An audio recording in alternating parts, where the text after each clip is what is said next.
नोंथांनि जि कुइसन आं बिनि सायाव आंनि मोन्दांथि आंनि सानखांथियाव आं जिखिनि मोन्दांदों आं बेखौ बुंनो हास्थायदों दिनै बुहुमाव मानसि हिसाबै थांनो हानाय मानसि बायदि थांना थानो हानायनि मोनसे जाहोनानो जाहैबाय सोलोंथाइ अर्थात मानसिखौ दिनै सोलोंथाइया जुन्थुनिफ्राय डिफारेन्सआव दोनदों जुनादनिफ्राय आलादा मोनसे स्टेजाव मानसिखौ लाबोदों बे जाहैबाय सोलोंथाइ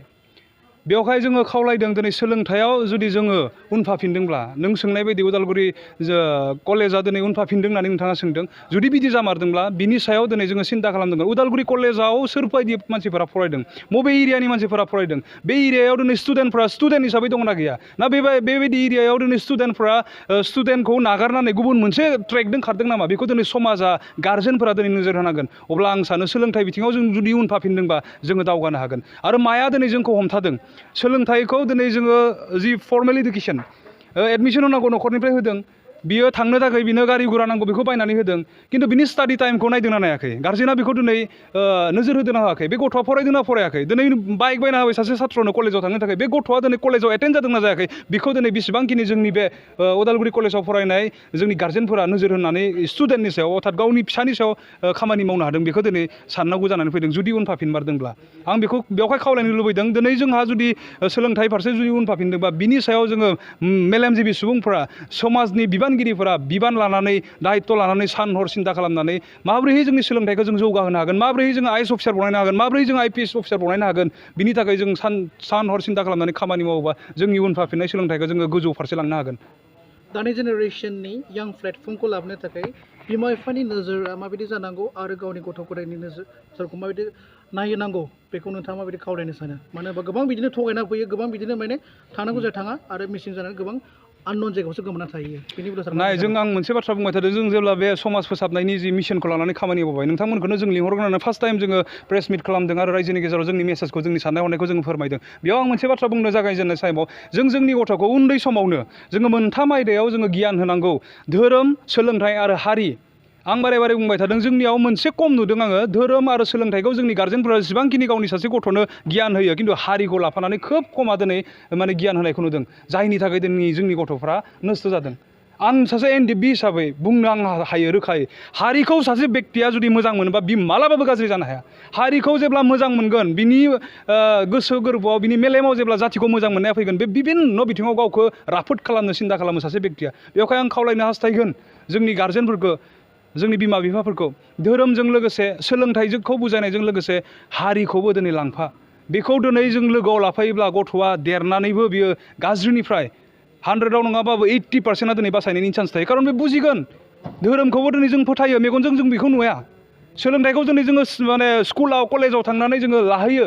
खिन्थु जाथिखौ जेब्ला मोजां मोननाया थागोन बे आगानसे गावनि न'निफ्राय ओनसोलनिफ्राय बबेबा गोजानाव थाङोबा जोङो बबे अबस्थायाव दोङो बेखौ गावआ फिल खालामगोन आरो आं जुदि फरायनो थांदोंबा दिल्लीयाव सासे स्टुडेन्टआ जुदि दिल्लीयाव फरायनो थांदोंब्ला बे नुहैगोन बे बुजि मोनगोन जे हारिया आंजों नांथाबनानै दङ आं फाल्थु खालामनो हानाय नङा आं मोजां फरायनांगोन बिदियै बियो गावनि फरायनायखौ गोसो होगोन आरो बेबायदियै सासे स्टुडेन्टआ जाफुंसारनायखौ मोननो हागोन आं बेवहायनो खावलायदों बारे बारे हारि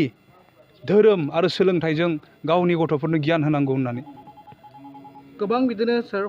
समाजावहाय खायफा सुबुंफ्रा दानि यां जेनेरेसनफोरखौ गिनाय फैबाय होबथानो थाखाय बैबायदि गिनाया मोजां जादों ना होबथानायखौहाय नाजानांगौ होननानै सारा माबायदि एडभाइस होनो सानो दानि यां जेनेरेसनफोरखौ गिनाय फैदों ड्राग्स एडिक्टेड लोंनाय जानाय सिरिन लानायफोरखौ नुनानै जुथुमा जानानैबो बुजायनो हालिया बेनि बेलायाव सारा मा एडभाइस होनो सानो रायजोफोरखौ माबायदि गथ'फोरखौ तदन्त खालामनांगौ बा माबायदि जानानै एडभाइस होनांगौ होननानै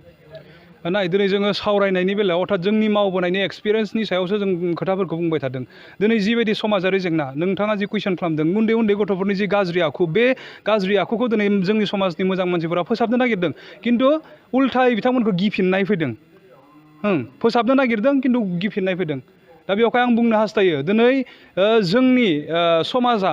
उनफाफिननो नाङा जोङो गिनो नाङा जोङो खौसे जानानै जुदि खामानि मावोब्ला जोङो सान हर जुदि सिन्था खालामनानै पलिसि लायै लायै जेब्ला खामानि मावगोन अब्ला बे जेंनाफोरखौ जों फोजोबनो हागोन आरो नङाब्लाबो जोङो मिनिमाइज खालामना दोननो हागोन कन्ट्रल खालामना दोननो हागोन बेवहाय गिनो नाङा जों दिनै बेयाव जि सावरायनानै जों 28टा गामिया जोङो ज' जानानै मोनसे थांखि लादों बेबायदि जों रायजोआ खौसेयै बे थांखिजों ओंखारोबा बे 18 बोसोर 13 बोसोर बयसनि गथ'फ्रा मा खालामनो हानो बेवहाय गिनानै थानो नाङा उनफाफिननो नाङा प्रिथिबियाव कुनु हायि आरो जायि जेबो जिनिस गैया गासैखौबो दिनै मानसिया खालामना लादों जोंनि गेजेराव दिनै ड्राग्स सोबनाय बा गान्जा सोबनाय निसा बेसाद बाहायनाय उन्दै उन्दै गथ'फोरनि जि मोनसे गिख्रंथाव जेंना फैदों बे जेंनाखौ दिनै मानसियानो बनायदों आरो बेखौ फोसाबनांगौना फोजोबनांगौना मानसियानो बेवहाय हायि जायि गिनांगौनि जेबो बाथ्रा गैया खामानि मावनो दावगा बारग' NDFBफोरा दिनै जि माने खामानिखौ मावबाय थादों बियो साफा बारग' NDFB रायजो राजाफोरखौनो बानायनायनि थांखिबो जोंखौथ' मोनबाय थाया लिमिटेड एबसुनि दैदेनगिरिखौ मोनबाय थाया बिसोरो मोनसे हिमायाव थानाय अनजिमा बनसुनि दैदेनगिरिखौ मोनबाय थाया बिसोरो हिमायाव थानाय मोनसे अनजिमा बेयावहाय जों साफ्रोमबो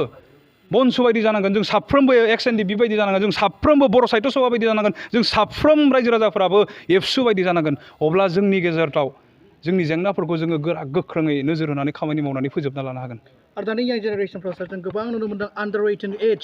उन्दै सिख्लाफ्राबो माने जौ लोंनाय आरो सिरिन ड्राग्स बेफोरबायदि इउज खालामनाय आरो बेजों लोगोसे हौवासा उन्दैफ्राबो बेबायदि गोबां माने गोग्लैजोब्बाय बेनि बेलायाव सारा मा बुंनो सानो नाय बे जोंनि थाखाय गाज्रि बे अबस्थायाव जोंनि गथ'फोरा मोनहैनाया जोंनि थाखाय गाज्रि बेखायनो जों बारे बुंबाय थादों 20 बोसोरनि उनाव बा 15 बोसोरनि उनाव जोंहा मोनसे जेनेरेशन गेप फैगोन जाय समाव दिनै जोङो समाजनि दैदेनगिरि नागिरनानै मोननाय नङा गामिफोरा दिनै मोनसे समाज थायो बिनि प्रेसिडेन्ट सेक्रेटारि दिनै लानानै बिबान लानानै गामिफोरखौ समाजफोरखौ सालायगासिनो दङ खिन्थु बै दा जोंनि गथ'फोरा जिबायदि नस्थ' जादों बिदियैनो जों जुदि जोंनि समाजखौ थांहोबाय थायोब्ला बेबायदि मोनसे गोदोर बिपदा फैगोन गामियाव जोङो प्रेसिडेन्ट सेक्रेटारि नागिरना मोननाय नङा ख्रिस्टियान गामि बा पास्टर नागिरना मोननाय नङा बाथौआरिब्ला बेयाव दौरि जों मोननाय नङा माइनाव आफादनि आफादगिरि जों मोननाय नङा बेयावखायनो सम थानायावनो दिनै जोङो फोसाबनो बयबो ओंखारबोनांगौ बारग' NDFBफोरा जि थांखि लादों दिनै जों कमिटि दाबाय जोंहाबो मालाबा मोनहास'वा जुदि गोनां जायोबा रायजोफोरा खालामनो हायो दे जोंबो जोंनि समाजखौ फोसाबनोसै बारग' NDFBफोरा जि थांखि लाबाय जोङो 25टा 30टा गामिया लोगो नांनानै ज' जानानै जों कमिटि दानांगौ जोंखौ लिंहर जों थांगोन अब्ला एसे एडभान्स जागोन जोंनो लाइजाम होनांगौ जोंनो गासैखौबो खालामनांगौबा एसे लेट जागोन बेवहाय आं गुरै खावलायनो हास्थायदों सोरबा जुदि एरियायाव 25टा 30टा गामिया जुदि अर्गेनाइज जानानै थाबायब्ला जोंखौ जुदि नांगौब्ला जोंखौ लिंहर जों थांगोन आरो बेबायदि जोंनि समाजनि जेंनाफोरखौ जों जुदि हमथाना लानो हायोबा बे उन्दै नस्थ' जानाय जि माने गिख्रंथाव जेंना बेखौ जों गैया खालामनो हागोन लास्ट सिन्डिकेट नोंथांनावहाय नोंथांमोननि NDFB जानानैबो गोबां बेबायदि ससियेल वार्कार जेरै प्रमिसेस खालामोन बेबायदि नोंथां दासिमहालागै सिरि मोननानै बयबो लोब NDFBफ्रा सांग्रांथिखौ लाबोबाय थादों बेनि बेलायाव नोंथाङा मा बुंनो सानो नाय जोङो जि दावहा खालामदोंमोन बे दावहाया मोनसे जारिमिन जानानै थाबाय आरो बे जारिमिनानो दिनै जोंखौ मावनो होदों आं बारे बुंबाय थादों जोंनि मुंख्लंफोरा जोंखौ मावनो इनकारेज खालामदों जोबनायनि उनाव गोबाङा दिनै गावनि लाइफखौ दानो थाखाय सोरबाया आबाद मावबायमोन सोरबाया फिसा बिला थिखा मावबायमोन सोरबाया बिजनेस खालामबायमोन बेफोरखौ जोङो गारनानै बा गारद्रायाखै बेफोरखौ लांबाय थादों बेजों लोगोसे जोङो समाजारि जेंना हारिखौ मोजां मोननाय जोङो मानसि बायदि माबायदि थांना थानांगौ जिहेथु जोंनि मुंख्लंफोरा जिउ बावनानै जोंनो जारिमिन मोनसे सोरजिना गालांबाय बे मुंख्लंफोरनि सिमांखौ दिनै जोङो मोगथाङाव लाबोफिननो आकबार दिनै जों एक्टिभ जाफाफिनदों खारन सोरकारा जोंखौ डिसबेन्ड खालामबाय जोंनि हाथियारफोरखौ लांफाफिनबाय जोंनि केम्प सिस्टेमफोरखौ गासैखौबो सिफायनानै होबाय खिन्थु जाथिखौ मोजां मोननाया दिनैसिमबो जोंनो लोगोआव दङ मुंख्लंफोरनि थै जिउ बावनाया जाहाथे जिहेथु मिसा नङा बिथांमोननि जिउ बावनाय जिहेथु नंखाय नङा बिनि थाखायनो दिनै बारग' NDFBफोरा सोरबा जाब्रां सोरबा निजोम सोरबा बोहैथि बे मुंख्लंफोरखौ जोङो गोसोखांनानै दिनै आकबार समाज सिबिनो जों दावगाफिनदों आरो रायजोनि मोजां रेसपन्स जों मोनबाय थादों आरो बेबायदि जों जुदि दावगालांनो हायोबा पृथिबिनि बिखायाव जोङो हारि हिसाबै जों सिनायथि होनो हागोन होननानै जों बारग' NDFBफोरा फोथायनानैनो दिनै जोङो जिरायनांगौब्लाबो जों सान हर समाजनि हारिनि मानसिनि मोजांनि थाखाय खामानि मावनो दावगाफिनदों थेंक इउ सार